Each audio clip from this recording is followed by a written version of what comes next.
This is a sample chapter from Fitton books. This is a sample chapter from Fitton books. Johnny's Back in Town, Chapter 2. Manny's Bolorama, 332 East Crescent Street, Prince William, New Hampshire, January 9th, 7:35 p.m. Jones studied the Venetian murals with the gondolas along the far wall. Coco's rehab of the entire bowling alley was classy. He turned to Strickland, plopped down next to him on the bench after he bowled a strike. He wiped his forehead with a towel. "Sorry we were late, Matthias. We were waiting for a couple of PWPD rookies. Somebody's got to watch the store while we're gone." "Well, what about Ned?" "Somebody's got to watch the store while we're gone." Jones laughed. "We need you, George. Wendell said you had speeders." Strickland patted the sweat off his forehead again. "Red pickup. Wendell wrote down the plate number and then lost the slip of paper out the window." "There was a red pickup. Corky Corrigan would have shot out the tires." Strickland leaned back and howled. He would have. I told Dom we need somebody stationed up here." "You want a Coke, George?" asked Jones. "Sure, it's hot as hell in here." As Jones stood by the bench, the gray-haired Ched in his silky black shirt executed in perfect form, released the bowling ball and sent it smoothly down the alley once again. The ball rotated and hit the side of the center pin and collapsed everything into another perfect strike. Jones mouthed the words, "Wow." "You talking to me?" asked Bucky. "I was just amazed at how good Chet really is." "Ah, he gets lucky." Jones stared at him. "Oh, really, Bucky? Why don't you go play in traffic?" "There ain't no traffic on Washburn." Jones shook his head and walked away from Bucky. Back at the front desk, an animated Coco waved his arms in front of a gray-haired guy with a bowl haircut and a compact body. A blonde about the same size with buck teeth and a pink bow in her hair rolled her eyes. "Where have you been, bum?" yelled Coco. "First you almost run me off the road on 32. Where were you now?" "Playing craps in the restroom, Mississippi." Coco winced at the sound of Bum's grating voice. "Craps?" Number nine, Nina, number 9, shouted Bum. "Save it for the Blue Bell, Bum. I don't have to go to a casino to win." "Nobody can beat Bum's system," said the blonde with the pink bow in her hair. Her voice, squeaky and high-pitched, had its own type of annoyance. "I don't want to hear about it, Trixie. Get behind the damn desk, both of you." "Bum's got a 7th sense." "Yeah, so do pack dogs," said Coco, checking the thermostat on the panel wall. "You got the damn thermostat up to 80. How are we supposed to be making money if this place is like a sweatbox?" Trixie twisted her index finger in her dimple. "Mrs. Caravan thought it was too cold in here. What was I supposed to do?" "Hey, don't push me, Trixie," yelled Coco, pointing his index finger. Jones backtracked across the rug again toward the snack bar. "Give me 2 Cokes, Ike," said Jones. Little Ike had a crew cut, and his lime green triangular hat kept slipping off to the side. Franny, in her white knit sweater, waved to Jones as she entered from the East Crescent Street side. Half a minute later, she neared the snack bar. "You want a Coke, Franny?" "Sure," she said as she kissed him. "Why is it so hot in here?" Jones grinned. The two at the desk, Bum and Trixie. It's a long story. They were supposed to be fired, but they're still here. Claire McLaughlin bebopped by as she emerged from the restroom. "Ah, the Lovebirds! When's the big date?" "June 16th. Don't worry, Claire. You, Chet, and Wanda are invited at St. Bart's." "I just love weddings," she smiled, but her eyes wandered around the alleys. Then she headed back to the gallery. As Claire returned to her friends, Jones stepped up to the counter. "Make that 3 Cokes, Ike." "Already done, Coach," smiled Ike. He returned to Franny. "It's hot as blazes in here because Bum Bumpus cranked up the heat," said Jones. "Bum does what he wants," said Ike. "Idiot. He was playing craps in the restroom foyer and left the front desk unmanned." "Oh boy," said Franny. Jones looked into Franny's blue eyes. She smiled and he handed her a Coke. "I just spent 3 hours with Phil Curran," said Franny, exhaling. "You have my condolences. That man is very strange. Those big brown cow eyes keep moving apart. Weird guy. He kept asking about you." "Me?" He said there was a conflict of interest, that you were a private investigator. What? Asked the unnerved Jones. What did you tell him? You've been involved in investigations, but you're a coach, not a PI. Guy is very annoying, said Franny. I'll call him tomorrow. Franny nodded and then squinted toward the alleys. What the heck is that? What's the matter? Asked Jones as he paid for the cokes. Lark, he's dancing with the bowling ball. He's what? Jones turned with the cokes. Lark swung the ball from side to side as he danced into his white shoes and emerald green sweater near the ball return. He's gonna hurt somebody. Is he drunk? Asked Franny. Jones spoke out of the corner of his mouth. Bucky and Arnie have those blue cups spiked with Jack Daniels, Fran.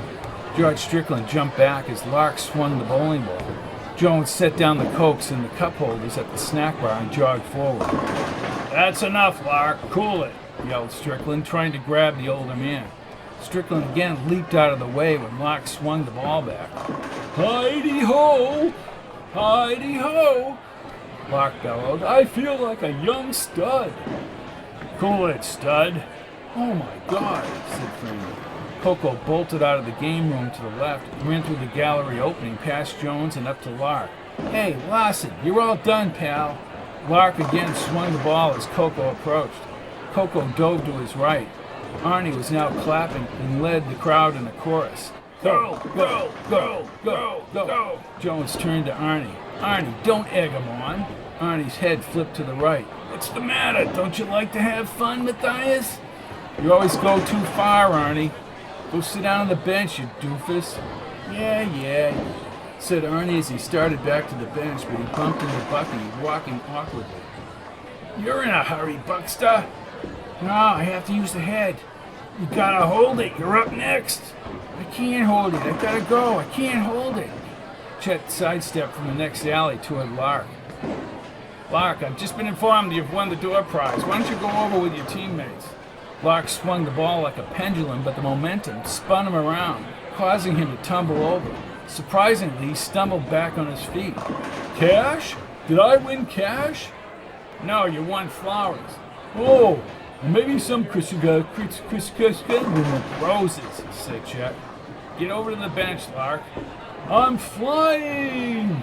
I'm flying! Dulio, as if he had appeared from nowhere, rumbled across the alley. Winky was at the counter. As Lark swung the ball, Dulio stopped it with his open hand. The stunned Lark seemed to vibrate like a church bell. Dulio then slipped his arm around Lark and hoisted him up. With little effort, he carried the tipsy Lark under his armpits to the bench as Lark shouted, Whoopee! Whoopee! Got another bowler, Jonesy? Asked Dulio. We don't have anybody else, Dulio, said Jones. Let me get him some hot coffee from the snack bar, said Franny. I don't believe these morons, complained Coco, taking out his cell phone. We'll sober him up, Coco, said Franny, running back to the snack bar. Lawson hasn't been sober in 40 years. Then he turned with the phone. Hey, Winky, get a towel and cleaner when you get back inside here. I was in the game room. Somebody dumped ice cream all over the pinball machines in the game room. Keep people out of there until it's clean. Right, I'll be at the front desk. First, see about that car on Washburn Street, then get back in here with the tag number. Right. Here comes trouble, shouted Bucky as he tripped near the bench and ran into Coco, taking him off guard. Get your hands off me, rodent, barked Coco as he pushed Bucky back. You're up, Bucky, said Strickland. Lark, slumped against Wendell on the bench, continuously flapped his mouth. Oh, I had to take a leak in little boy's room, said Bucky. They pushed me into the girls' room. Never mind your bathroom talk, said Coco. They wouldn't let me wash my hands, and then they told me to beat it. You telling me you didn't wash your hands? Asked Coco. Huh? Asked Bucky, picking up his bowling ball. Jones brought a clean towel and hand sanitizer over to Bucky. What's this? Bucky dropped the bowling ball onto the glossy wood. That's brand new wood, you dimwit, shouted Coco. Whoopsie, and wipe down that damn ball, yelled Coco as he started back. I got ice cream deliberately splashed over the pinball machine and Driscoll walking around with no brains. This circus ain't worth it. Poor Coco, said Franny with the coffee. Jones moved with her back to the bench. What comes around goes around, shouted Bucky toward Coco, but Coco, now speaking with Uncle Dulio, didn't hear him. Problem with Bucky is he can't keep his mouth shut, said Franny, looking back to the gallery. One of his problems, said Jones. Oh no, what is it now, Fran? Said Jones, turning, and Lark, unsteady on his feet, had another blue cup in his hand. Bucky whipped the bowling ball back, but lost his balance on the downswing. The ball arced into the air and spiraled downward, smashed the ball return. Jones and Strickland scrambled to set the ball return's top cover back in place. Okay, Bucky, said Strickland. You think you can simply roll the ball down the alley to the pins? Oh, sure. Well, I don't want any coffee, shouted Lark, taking another swig of the blue cup. Coco headed along the alleys toward East Crescent Street. Then he walked with some of the customers near the large wall murals. Jones leaned toward Franny. Coco's had it. Before Bucky began his approach to the lane, Uncle Dulio shouted with his hand cupped. You're a stiff, Driscoll. Bucky slid to a stop. Hey, you don't scare me, big boy. The huge Dulio stood and approached Bucky. What are you gonna do about it, punk? I'm gonna roll, said Bucky, shrugging his shoulders. He produced a half swing and bounced the ball under the gutter. You're still a stiff, said Dulio as he started back to the Prince William side. Chet McLaughlin laughed and leaned against the ball return. If you want lessons, Driscoll, I can help you. Gee, thanks, said Bucky as he rolled another gutter ball. I have trouble with my balls. Chet bent over laughing as Franny fell onto Jones's shoulder. Bucky held the ball out, but it fell as he released it. Somehow the ball careened into 3 pins on the left. He walked back to the bench with his head down. Tough luck, Buckster!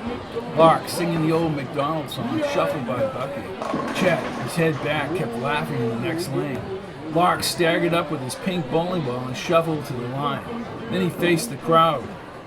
This should be interesting, said Franny, emitting a few more laughs. I learned to bowl from Spud Pomeroy at the old Bearcat Alleys in Newtown, said Lark. Spud Pomeroy, said Jones. I haven't heard that one. Probably played football with Snooky McKenzie, said Franny. Come on, Lark, just bowl, said Jones. I'll give it the old spinneroonie, said Lark as he turned, guaranteed to knock 'em all down. This is becoming ridiculous, said Jones. He heard a high-pitched whooshing noise and then a weird pop from the front. Franny was about to speak when the Bolorama lights went out. What was that? Asked Jones as Franny slipped her arm around him. Jones soon realized what he had heard was gunfire. He pushed Franny to the floor and covered his body over her. The shooting stopped just as soon as it started, and the alley erupted with screaming, panicked patrons. Stay down, Franny. Coco's voice grew louder as a flashlight shone across the promenade. Calm down! Everybody, calm down! Half a minute later, the flashlight beam illuminated the game room. Within seconds, all the lights popped on, and Coco ran from the game room open. Dulia, over here! Winky's down! Jones looked up and then to his left. Lark, face down in the wood alley, was not moving. To his left, Julio trotted toward the game room. The skinny Flo Nightingale began screaming in the gallery. Lark! Lark! You've been murdered! Strickland knelt next to Lark as the pandemonium persisted. Stay on the floor, Franny, said Jones. She held his hand. Matthias, don't risk your life. Whoever was shooting is long gone, said Jones as he stood and ran over to Lark. I'll call 911. George, where was he hit? Hit?